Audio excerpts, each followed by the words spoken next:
Semangat pagi Bapak dan Ibu yang terkasih dalam Tuhan. Sebentar kita akan memuji dan merenungkan kebenaran firman Tuhan, tetapi kita akan mulainya dengan berdoa bersama-sama.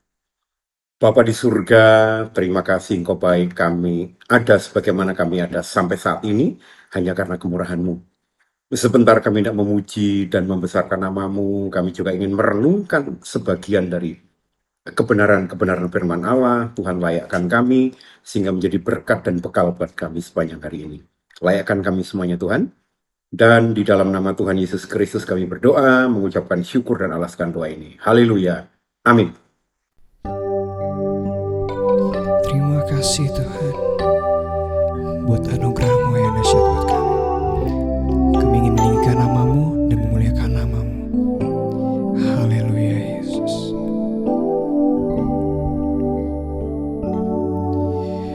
Yang terutama di dalam hidup ini, meninggikan nama Yesus.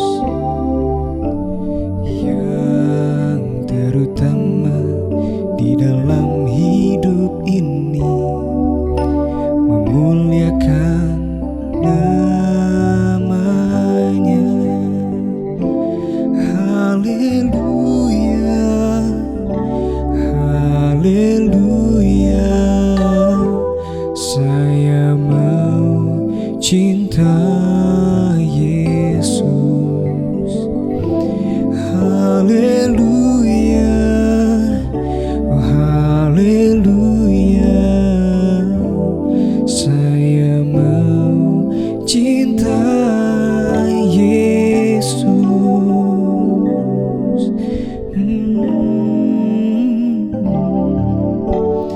Yang terutama di dalam hidup ini, meninggikan nama Yesus. Yang terutama di dalam hidup ini, memuliakan namanya. Haleluya, haleluya. Saya mau cinta Yesus. Haleluya, oh haleluya. Saya mau cinta Yesus. Haleluya, oh haleluya. Saya mau cinta Yesus. Haleluya, haleluya. Saya mau cinta Yesus. Saya mau cinta Yesus. Saya mau cinta Yesus. Saudara yang terkasih dalam Tuhan, tema renungan pada hari ini adalah kita bukanlah jawaban. Ada sebuah ayat yang akan kita baca bersama-sama di dalam Matius pasal yang ke-11, ayat yang ke-28, yang demikian bunyinya. Marilah kepadaku semua yang letih lesu dan berbeban berat. Aku akan memberikan kelegaan kepadamu. Puji Tuhan. Ini adalah sebuah ayat yang mestinya menjadi sesuatu yang luar biasa buat kita semuanya. Karena apa? Ini adalah sebuah ayat yang disampaikan sebagai bentuk bahwa Allah yang saudara dan saya sembah, Tuhan Yesus Kristus, care, peduli, dan siap memberikan solusi atas persoalan, bahkan beban yang kita miliki. Saudara sekalian, kondisi kita saat ini secara umum memang sedang tidak baik-baik. Beberapa hal yang bisa kita perhatikan bersama dan itu kita ketahui adalah kemarau berkepanjangan ini membuat beberapa daerah mengalami kekeringan bahkan gagal panen. Kondisi ini berpengaruh juga pada sektor peternakan. Sehingga saya mendengar harga beras mulai naik, kemudian harga telur naik, kemudian harga daging juga cenderung lebih naik dibandingkan hari-hari sebelumnya, dan itu menjadi sebuah beban. Hari-hari ini kita juga mendengar beberapa pejabat pemerintahan negara kita terjerat beberapa kasus yang tidak menyenangkan untuk didengarkan. Kemudian kita juga sedang disibukkan berita-berita yang ada di sekitar kita bahwa tahun depan itu adalah tahun di mana tahun-tahun politik akan terjadi pemilu, sehingga kemudian akan ada berita-berita sana-sini dan sebagainya yang mungkin tidak sesuai dengan pikiran saya, tetapi itu diucapkan oleh orang di sekitar kita, sehingga mungkin juga itu menjadi bahan pemikiran kita. Dan kadang-kadang buat beberapa orang membebani. Karena saya pernah bertemu dengan seseorang bahwa aku gak suka dengan dia, sampai kemudian kepikiran dan menjadi sakit. Itu benar terjadi. Yang ketiga, hari-hari ini kita mendengarkan beberapa negara terlibat dalam peperangan. Saudara dan saya memang tidak terlibat sama sekali secara fisik. Tetapi ketika mendengar, kemudian ada faktor subjektivitas kita berbicara, yang satu cenderung condong ke negara A, yang satu condong ke negara B, kemudian timbul analisa versi kita mendengarkan omongan orang yang dekat dengan kita, omongan orang yang jauh dengan kita, lalu itu menjadi beban pikiran Bapak, Ibu, Saudara, dan saya. Bahkan hari-hari ini, saudara sekalian, yang saya temui adalah sangat banyak orang yang sedang membutuhkan pekerjaan dalam situasi yang belum baik-baik ini. Beberapa orang mengalami sebuah kondisi di mana aku sedang mencari pekerjaan, aku punya kemampuan, tetapi kok aku belum sampai pada hari ini mendapatkan pekerjaan yang layak buat saya. Hal ini juga dialami oleh beberapa orang di gereja kita yang saya tahu. Sehingga keadaan seperti ini membuat beban pikiran kita menjadi lebih ada, lebih berat lagi. Saudara sekalian, kalau saya membaca dari beberapa sumber ya, ternyata hari-hari ini tingkat orang stres di dunia maupun di Indonesia meningkat. Bahkan mohon maaf, saya katakan bahwa kasus terjadinya bunuh diri karena stres menjadi tambah banyak.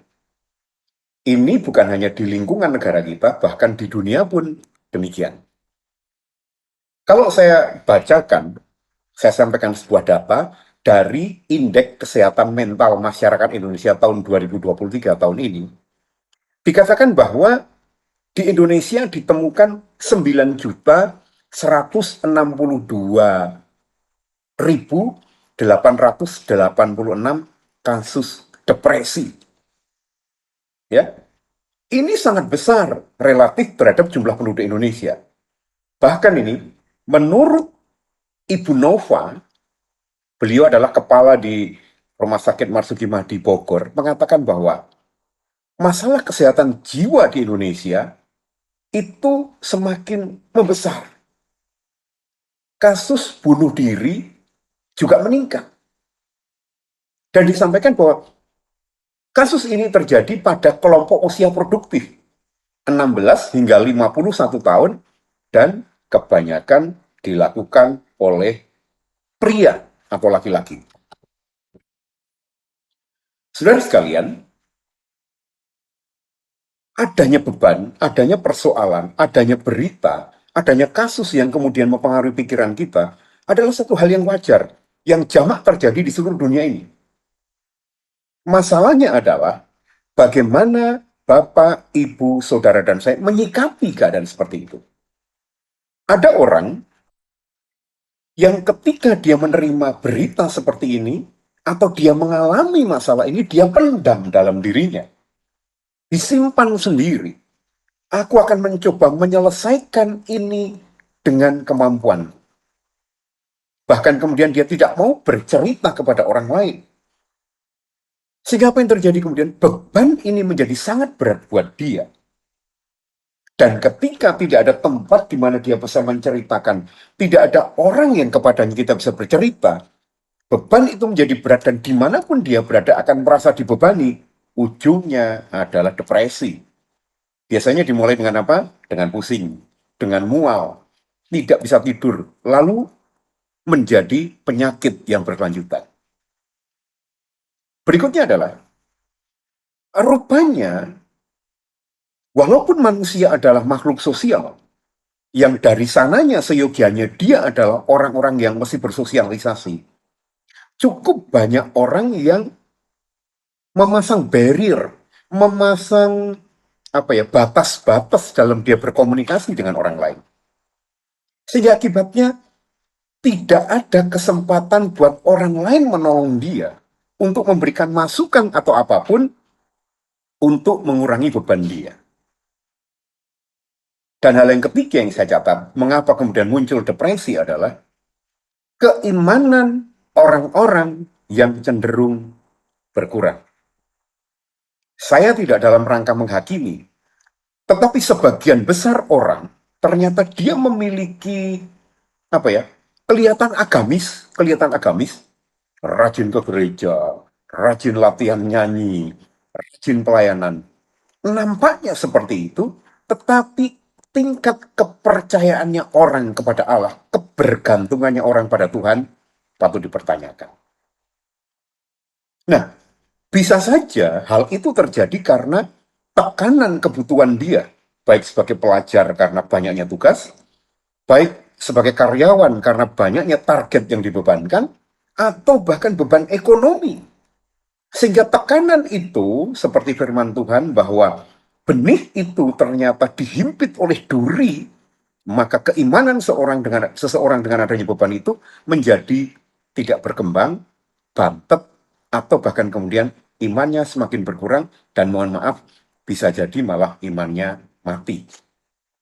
Saudara yang terkasih, bersyukur sekali Bapak, Ibu, Saudara, dan saya adalah orang yang dipilih oleh Allah sendiri. Karena kita adalah umat pilihannya, bukan kita yang memilih dia, tetapi dia memilih saudara dan saya, dan ketika kita percaya, kita menjadi umat pilihannya, dia mengatakan, marilah kepadaku semua yang letih, lesu, dan berbeban berat. Aku akan memberikan kelegaan kepadamu. Undangan dari Tuhan Yesus, dari Allah yang saudara dan saya sembah ini, bukan hanya terjadi ketika Tuhan Yesus ada. Tetapi sampai hari ini undangan itu, tawaran Allah itu buat saudara saya masih tetap berlaku. Sehingga dengan kata ini saya ingin mengatakan beruntunglah Bapak, Ibu, Saudara, dan saya yang memiliki Tuhan Yesus sebagai Allah. Dan dia bukan hanya membentuk kita, tetapi dia adalah Allah yang peduli kepada kita. Saudara kasih dalam Tuhan, bersyukur juga ketika Bapak, Ibu, Saudara, dan saya ada dalam wadah persekutuan, dalam hal ini GPDI Tiberias Bogor. Mengapa begitu?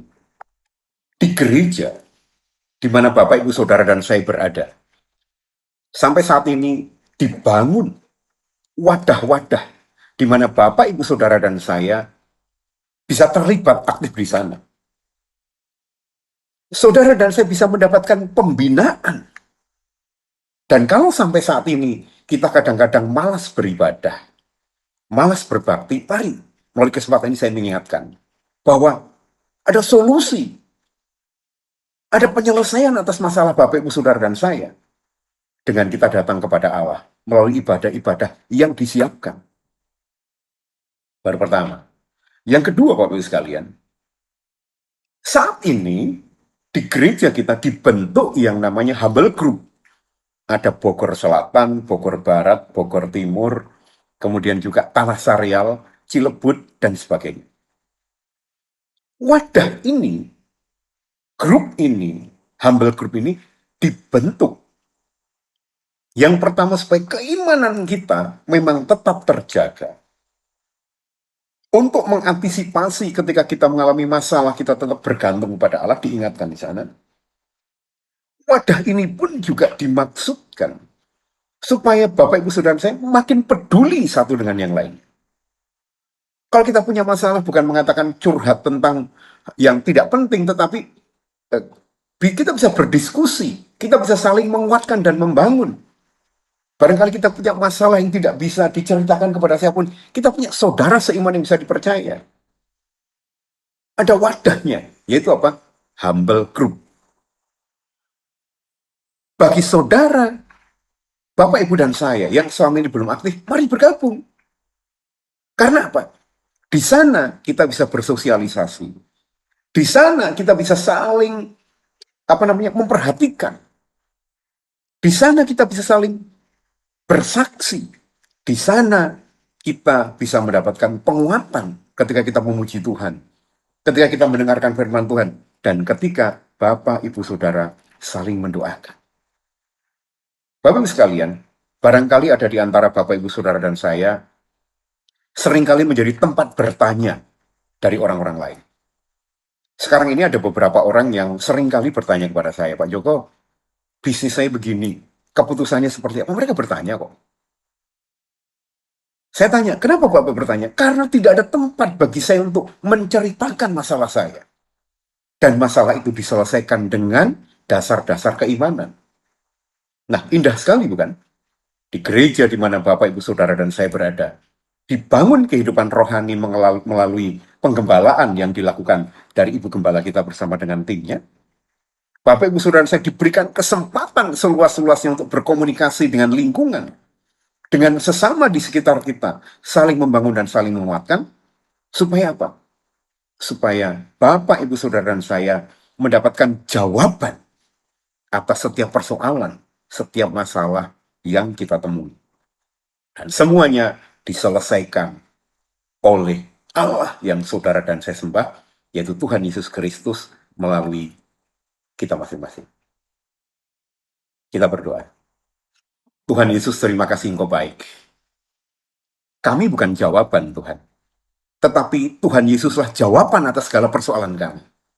Kalau barangkali saat ini kami bermasalah dan tidak sanggup menahan diri, jadikan kami masing-masing jemaat-Mu sebagai teman, sebagai sahabat untuk saling menguatkan, berbagi, bahkan memberikan solusi melalui hikmat yang Tuhan berikan kepada kami. Jadikan kami berkat.